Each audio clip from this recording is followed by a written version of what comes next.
Minamahal ng mga kapatid kay Kristo, magandang araw po sa inyong lahat. Sa araw pong ito, araw ng Linggo, September 28, ay pinagdiriwang po natin ang pambansang araw ng mga migranteng Pilipino, partikular ang mga migranteng Mindoreño dito po sa Apostolic Vicariate of Calapan. Isa po itong pagkakataon upang ating alalahanin at idalangin ang milyong-milyong mga kapatid nating mga Pilipino na nasa ibang bansa upang maghanap buhay, mabigyan lamang ng magandang kinabukasan ang kanilang mga pamilya. Hindi po madali ang iwanan ang kanilang pamilya sapagkat kalaki po nito ay kalungkutan, pagtitiis, mga sakripisyo, mabigyan lamang ng magandang bukas ang kanilang mga pamilya.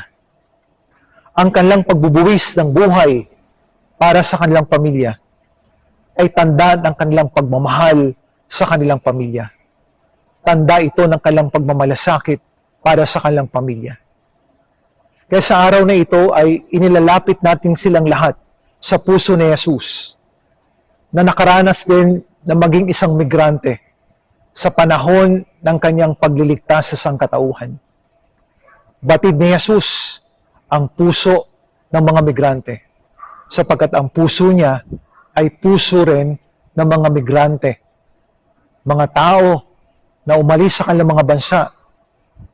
Mga kapatid nating mga Pilipino, kapatid nating mga Mindoreñong umalis sa kanilang mga tahanan upang mabigyan lamang ng magandang bukas ang kanilang mga pamilya sa darating na panahon.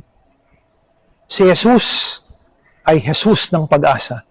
Si Jesus ay Jesus ng pagmamahal. Si Jesus ay Jesus ng kagalakan sa kabila ng mapapait na mga karanasan ng mga migranteng Pilipino sa ibang bansa.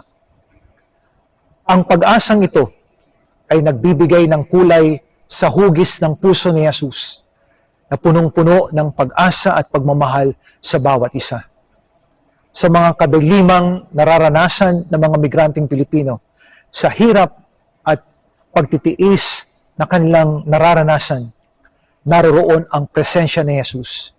Sapagkat sa pamamagitan ng kanilang pananampalataya kay Jesus, nagiging matatag at matibay sila sa kanilang paglalakbay sa ibang bansa, sapagkat kasama nila si Jesus.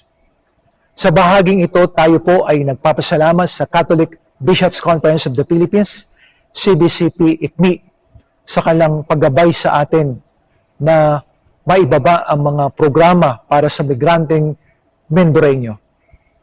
At lubos ang ating pasalamat sa ating kagalang-galang na obispo, Moises Cuevas, na tayo po'y pinagtiwalaan niya upang atin pong maisakatuparan, maisakongkreto ang misyon na ito. Simula po dito sa ating parokya, ang parokya ng St. Benedict Parish. At sa kalaunan ay isa sa konkreto natin sa iba pang mga parokya ng ating Apostolic Vicariate of Calapan. Nawa minamahal ang mga kapatid ng mga migrant families, lalo na ang migrant families ng mga taga-Apostolic Vicariate of Calapan. Ipinagkakaloob ko po sa inyo ang bendisyon ng ating Panginoong Jesus. Sumainyo nawa ang pagpapala ng ating Panginoong Jesus. Sumainyo nawa ang pagpapala ng ating banal na Santatlo, ang Ama, ang Anak at ang Espiritu Santo. Ang Diyos Ama, Diyos Anak at Diyos Espiritu Santo. At sa pamamagitan ng ating banal na patrong, si San Lorenzo Ruiz, kayo po sana ay patuloy na bigyan ng Diyos ng pagpapala at biyayang espiritual. Si San Lorenzo Ruiz po, ang siya nating patron ng mga migrant families, ng mga immigrant, ng mga OFWs. Sana po kayo nasa mabuting kalagayan sa inyong buhay sa kabilang lugar. Take care of yourself, take care of your health, and take care of your family.